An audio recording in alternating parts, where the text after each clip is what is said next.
भरिसां नाबरकोट के कच्चे में पुलिस एनवायरन में फायरिंग जो सिलसिलो जारी। फायरिंग सबब इलाके में खौफ ऐं ॾाका वारी सूरत-हाल।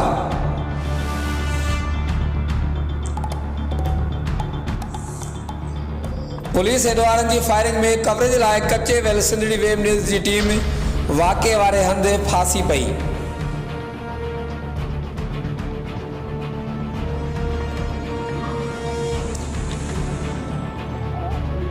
दुरन की फायरिंग सबब सीनियर सहाफ़ी रहीम लाड़िक ऐं संदसि साथियुनि जी जान के ख़तरो।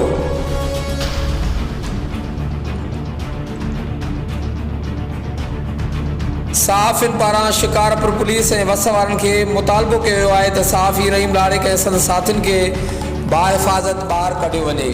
हर वक़्तु आगाह लाइ ॾिसंदा रहो JTN वेब न्यूज़।